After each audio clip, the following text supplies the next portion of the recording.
Hello friends, welcome to my YouTube channel. तो आज हम लोग पढ़ने वाले हैं ट्रेन चैप्टर के बारे में। तो इस चैप्टर के बारे में मैं बताना चाहता हूँ कि आप लोग जब दूरी समय चाल पढ़ रहे होते हैं तो उसी का एक भाग है ट्रेन चैप्टर। तो इसका जो बेसिकली कॉन्सेप्ट जो होता है वो दूरी समय चाल पर ही होता है। तो हम लोग जानते हैं कि दूरी बराबर जो होती है अर्थात जो डिस्टेंस बराबर होता है वो चाल चाल अर्थात स्पीड और गुने क्या होता है, समय के बराबर होता है अर्थात टाइम के बराबर होता है। तो इसी कॉन्सेप्ट पर हमारा का ट्रेन चक्र चलता है। बेसिकली हम लोग ये बात जानेंगे कि जो हमारी दूरी चाल और समय में जो अधिकतर दूरियां थी वो किलोमीटर में थी, परंतु जो ट्रेन चक्र होगा उसमें अधिकतर दूरियां किसमें होगी, मीटर में होगी। ये दोनों में अंतर हो जाता है इसमें। देखिए दोस्तों, इसका जो पहला कॉन्सेप्ट होता है कि जब ट्रेन किसी सुरंग, पुल, प्लेटफॉर्म, नदी या किसी अन्य ट्रेन को पार करती है तो उसकी भी एक निश्चित दूरी होती है, एक निश्चित लंबाई होती है। कहने का अर्थ है कि जो दूरी बराबर होगा ट्रेन की तो एक स्वयं की लंबाई, ट्रेन की एक तो लंबाई होती ही होती है, लेकिन जब ट्रेन किसी प्लेटफॉर्म या किसी सुरंग, किसी पुल या किसी नदी या कोई अन्य ट्रेन को ही पार करती है तो उसकी भी एक निश्चित लंबाई होती है। अर्थात जब हम दूरी बराबर जानेंगे तो उन दोनों को क्या करेंगे, जोड़ देंगे। तो देखिए दोस्तों, एक हम नोट पढ़ेंगे कि जब ट्रेन किसी खड़े व्यक्ति या पॉल या पेड़ को पार करती है तो उनकी लंबाई नहीं होती, क्योंकि पेड़ खड़ा रहता है, सीधा रहता है, तो उसकी एक ऊंचाई होगी, लंबाई नहीं होगी। तो केवल ट्रेन की लंबाई होती है। यदि कोई ट्रेन किसी खड़े व्यक्ति, किसी पॉल या पेड़ को पार करती है तो उनकी लंबाइयां नहीं होती, वो सिर्फ केवल ट्रेन की लंबाइयां होती हैं। अब हम लोग जानेंगे कि यदि यहाँ पर 4 किलोमीटर प्रति घंटा में दिया रहे तो हम उसे मीटर प्रति सेकंड में कैसे बदलेंगे, या कोई चाल मीटर प्रति सेकंड में है तो उसको किलोमीटर में कैसे बदलेंगे। तो सबसे पहले, यदि कोई चाल किलोमीटर प्रति घंटा में है तो हम उसको क्या करेंगे, 5/18 से जैसे ही गुना करेंगे तो वो चाल जो होगी वो मीटर प्रति सेकंड में बदल जाएगी। और दूसरा जो होता है, यदि कोई चाल मीटर प्रति सेकंड में है तो हम उसको क्या करते हैं, 18/5 से जब गुना करेंगे तो वो चाल क्या हो जाएगी, किलोमीटर प्रति घंटा में बदल जाएगी। फॉर एग्जाम्पल हम लोग एग्जाम्पल देके देते हैं, यदि कोई 72 किलोमीटर प्रति घंटे की चाल से ट्रेन चल रही है तो बोलेगा उसको हम मीटर प्रति सेकंड में क्या चाल है उसकी। तो हम यहाँ क्या करेंगे, 5/18 से जैसे ही गुना करेंगे तो 18 चौक 72 और 5 चौक 20। इसका अर्थ है कि वह 20 मीटर प्रति सेकंड की रफ्तार से ट्रेन चल रही है। या हम यहाँ पर कर सकते हैं, यदि कोई ट्रेन 20 मीटर प्रति सेकंड की चाल से चल रही है तो उसको किलोमीटर प्रति घंटा में चाल क्या होगा, तो हम 18/5 से गुना कर देंगे तो 18 चौक 72, अर्थात ये क्या है, ये 72 किलोमीटर प्रति घंटा की चाल से ये दूरी तय कर रही है या गति से चल रही है।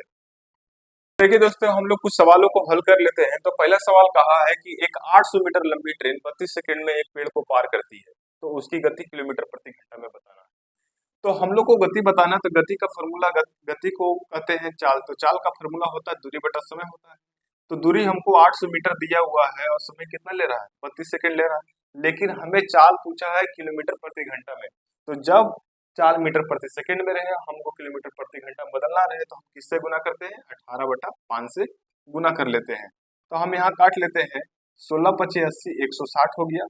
32×160 तो 18×5 क्या होगा, 90 किलोमीटर प्रति घंटा हो जाएगा। दूसरा सवाल देख लेते हैं कि एक 600 मीटर लंबी ट्रेन 1000 मीटर लंबे प्लेटफॉर्म को पार करने में 40 सेकंड का समय लेती है, तो ट्रेन की गति किलोमीटर प्रति घंटा में बताइए। देखिए, ये जो सवाल है, मैं पहले कॉन्सेप्ट में बताया था कि जब कोई ट्रेन किसी प्लेटफॉर्म को पार कर रही है तो उसकी भी एक निश्चित दूरी होती है। तो यहाँ पर कुछ कुल लंबाई कितनी हो जाएगी, कुल लंबाई जो होगी अर्थात कुल जो दूरी हो जाएगी वो कितना हो जाएगी, 1600 मीटर हो जाएगी। और हमें गति पूछा अर्थात चाल पूछा है, तो चाल का फॉर्मूला लगा देंगे दोस्तों। तो चाल बराबर होता है दूरी बटा समय, अर्थात 1600 बटा में 40 हो जाएगा। यहाँ पर कितना गुना कर लेंगे, 18/5 से, जिससे चाल क्या हो जाएगा, किलोमीटर प्रति घंटा में बदल जाएगा। तो 4×4 = 16, यहाँ पर 40 आ जाएगा।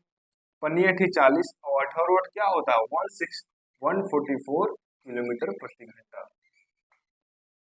देखिए दोस्तों, टाइप 2 में आते हैं। तो एक ट्रेन 90 किलोमीटर प्रति घंटा की गति से चल रही है और एक स्टेशन पर खड़े व्यक्ति को 10 सेकंड में पार करती है, तो ट्रेन की लंबाई क्या हो।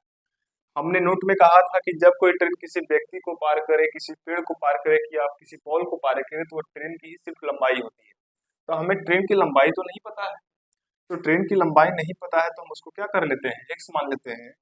और कितने किलोमीटर प्रति घंटा के स्पीड से चल रही है, 90 किलोमीटर प्रति घंटा।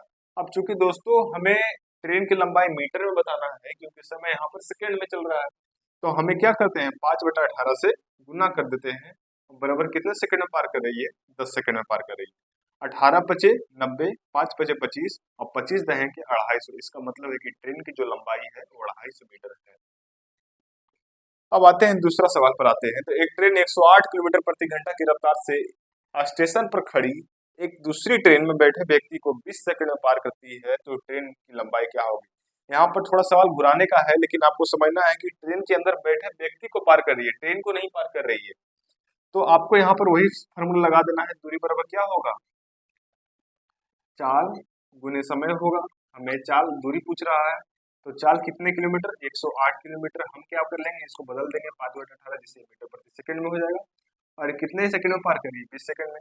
18×6 = 78 से 6×5 = 30 और 30 दूनी 60। इसका मतलब है कि ट्रेन की जो लंबाई है वो 600 मीटर है।